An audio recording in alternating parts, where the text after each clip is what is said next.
I want to talk to you about life and death. I got one significant story to tell you. It was January 9th, it was 1984, I'm sure of the date. Michael Brink had just died. Him and his friend, Michael Brink was 9 years old, him and his friend, probably about the same age, were playing with pellet guns. They're like BB guns. And his friend shot him right in the heart. It was such a sad thing because it was unintentional. It was totally unintentional, and the boy died. I remember going to the hospital to see which brother died because the word was out that one of the brothers died, but we didn't know which one, and it was like we're preparing for either one. It was Michael. Died with a smile on his face. That's how fast he died. At the time, I look back and I say, why didn't I pray for his resurrection?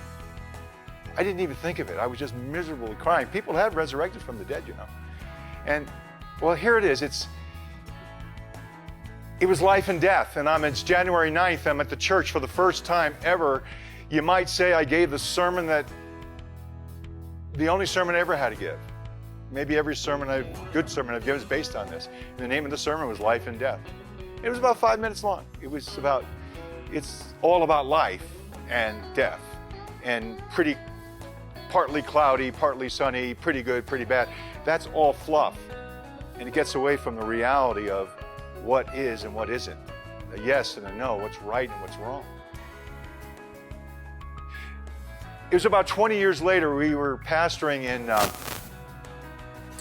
Oregon, and we got out to Ashland High School in Southern Oregon, and we were with Right to Life. Wendy, my wife, and I both went to Ashland High School to talk to students about the child that's in the womb. It's really alive. And we wanted to prove it with film.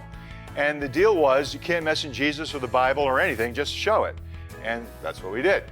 We showed it. I remember there were 6th, 7th, and 8th graders, all junior hires, and I think they were all girls. That's how I remember it. The teacher was a guy, and we showed the film. They saw that child in the womb really died. And one child after the other, that's teenagers, in the classroom at Ashland High School said, oh my God, what can I do? Well, this is terrible. Is there something we can do? I said, yes, you can abstain from having sex. There was a silence. There was a hope for a moment. Yeah, there's an application here. And then the teacher, he said, you cannot say that. You can't say that.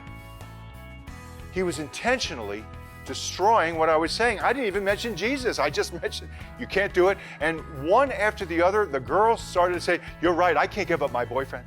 I can't give that up. And I was shocked to hear that 13-year-olds are having sex in 1992. These children are over 40 years old now, these young adults at Ashland. I don't know where they are. I know this, that life and death, abortion, we've had 60 billion abortions in America, just America. Over 20 billion are African American children. Talking about annihilating a race. Does Black Lives Matter are concerned with that? That is an outrage. Here's the deal. Here's the point I want to make. There's an election coming up. And I'm appealing to all humans. If you raise your hand, if you're a human, I'm a human. You're a human, okay? Your dog and your cat doesn't have to hear this, okay? Truly, seriously. All humans, do you really want to kill somebody intentionally? Do you realize what it took for Michael Brink to be born? And he died unintentionally. It was very sad. But for somebody else to be intentionally taken away, the factors that would bring a child to this place, and you're taking it away, and you're calling it a choice and a good thing, and you're saying, oh, it's very good. And you're crying for the rights of people. Oh, please, I'm appealing to you. I'm appealing to Christians, people who identify as the Christian community. How could you possibly vote for Biden? How could you possibly vote for any Democrat? By the way, Republicans aren't always that great, but their platform is pro-life. And that means that means senators, all the congressmen vote Republican. But Trump is the head of pro-life. He's actually done something about it. He's amazing. You saw what he had to go through to get those judges in, particularly Kavanaugh, what he had to go through. He can get more judges in. Do you know Roe v. Wade could be overturned? That is, the right to abortions in America? Believe me, the left is freaked out, and Satan, their ruler, is absolutely out of his mind. I'm telling you, we can do something about it. We can vote for Trump.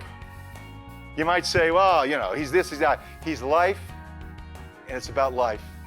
It's as simple as this. Michael Brink died unintentionally. Let's not have anybody die intentionally anymore. Let's end it. I'm Dennis Cole. This is Narrowgate News.